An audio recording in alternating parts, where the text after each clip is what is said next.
So, a very big piece of my life story is the healing of my radiance, what I now call my radiance, or my sexual expression, my light, my inner feminine, divine sexual energy. It's actually, it was very interesting when I was weaving myself through my life story to see the different places that had affected me and how I've alchemized that and been able to become so much in my power, in that energy, in that radiance, in my sexuality. So when the beginning of this story kind of began when I was in about the fifth, sixth grade, and I started wearing clothes that I loved to express myself in, and I'd always been a child like that, and I loved expressing myself through makeup, clothes, I was very feminine, and I was told by some of my teachers that I was dressed inappropriate and sent home from school.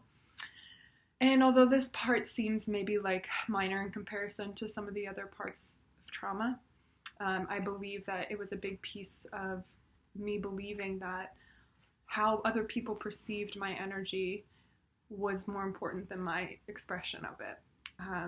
And fast forward a couple years into when I was 14, a family friend, two of them had sexually abused me, and it was a very confusing experience.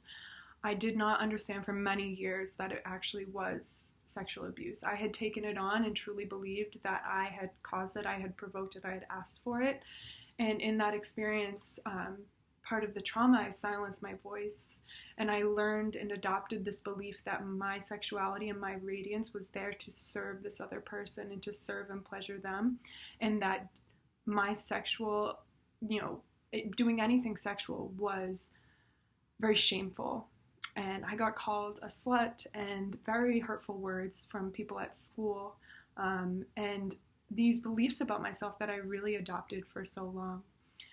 Fast forward several years and going into high school and college, I had a couple of very beautiful relationships, but this was always kind of a below the surface experience that I wasn't truly able to be loved because I had built so many layers of protection around myself during this time. And I would seek validation through sex, through being what this other person wanted me to be, because I thought that that was my purpose. And I was so shameful about it. And I didn't, when other people would look at me, and I just would always be thinking about being appropriate or not asking for it, these beliefs that we build when we go through trauma. And so at 22, when I moved to San Diego, and I had had a couple of years post college of partying, doing a lot of drugs, going into a lot of debt, and just feeling so like I knew there was something within me that I had never talked about this with anybody. I had tried one time and was very much rejected and not really acknowledged, and it was so difficult for me to even say the words out loud. So at 22, when my life was kind of in shambles, I was, constantly hungover or on drugs or just ignoring these very self-destructive behaviors. I went to a therapist and I said the words, which is a reflection of what I truly believed at the time. I don't know if what I experienced with this was trauma, but I can't get it out of my head. And I think for that reason, I need to speak about it with somebody. And that experience broke me into learning about, first off, acknowledging that piece within myself, acknowledging what had happened to me.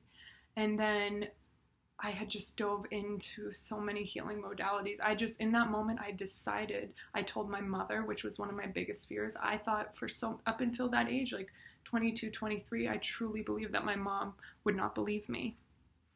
And it was so healing. And this experience, I took that and I just threw myself into, I know I will be happy. I will find a way to release this part that's held within me. And that's been my journey ever since, is becoming that person, becoming the person that is able to see all of the parts within myself and use that as a vehicle to make my life more radiant and better. And I believe, sexual trauma, sexual repression these beliefs that we hold about ourselves. Like, this is such an important piece of the work I will be doing in the world, because I know so clearly what it's like, you know, to shut off my radiance and to shut off my power and be so fearful and so shameful around my sexual energy.